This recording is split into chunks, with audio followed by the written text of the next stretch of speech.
মানুষের কর্ম, তার ব্যক্তিগত জীবনের সেই কর্মের প্রভাব এবং পরবর্তী যে ল্যাগাসি, পরবর্তী প্রজন্ম বা ল্যাগাসিতে সেই কর্মের প্রভাবটা কী হবে, বয়ে প্রতিকূল প্রভাব, মানে বিরূপ প্রভাব বয়ে আনতে পারে।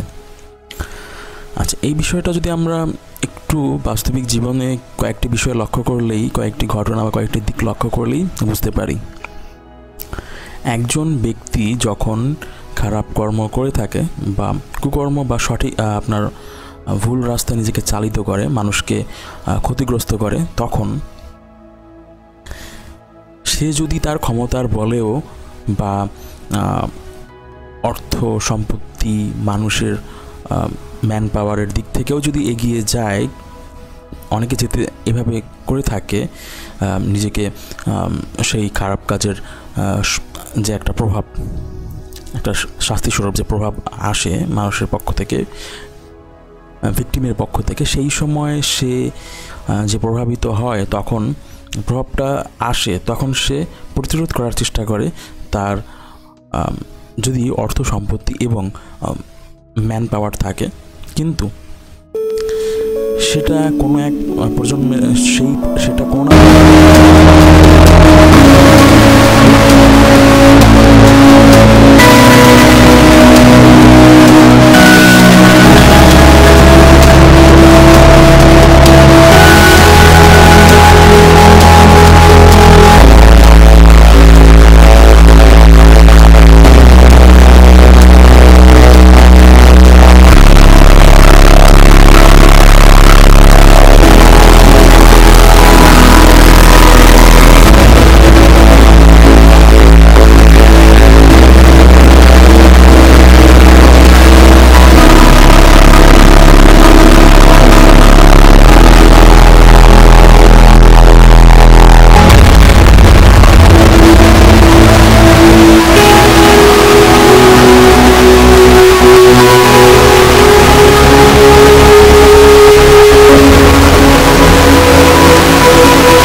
বা বড় ডেঞ্জার সিচুয়েশন থেকেও সে বেঁচে যেতে পারে, মানে নিজেকে সুরক্ষিত করলেও তার পরবর্তী প্রজন্মে বা তার বন্ধু বান্ধব বা সংযুক্ত যারা আছে, তাদের এই তার কর্মের ফলের জন্য তাদেরও প্রভাবিত হতে হয় সামাজিকভাবে, জাতীয়ভাবে বা পৃথিবীর বিভিন্ন পর্যায়ে বিভিন্ন মাধ্যমে প্রভাবিত হতে হয়। যেমন আপনি যদি একটা পন্থা অবলম্বন করেন,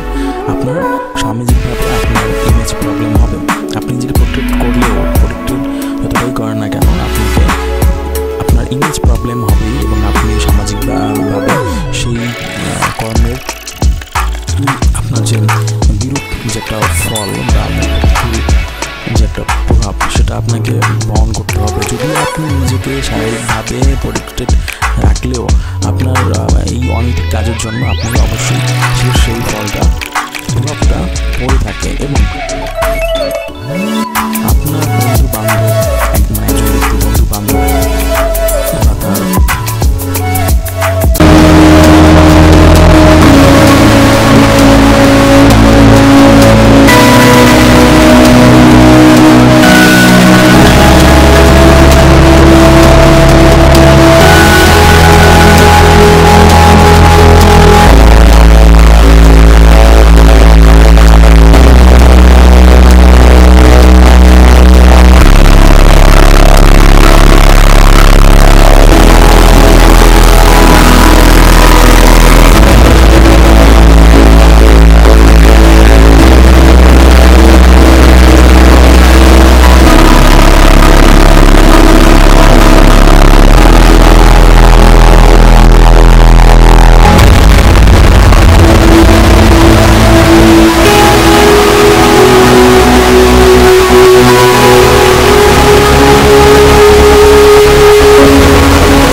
পরবর্তী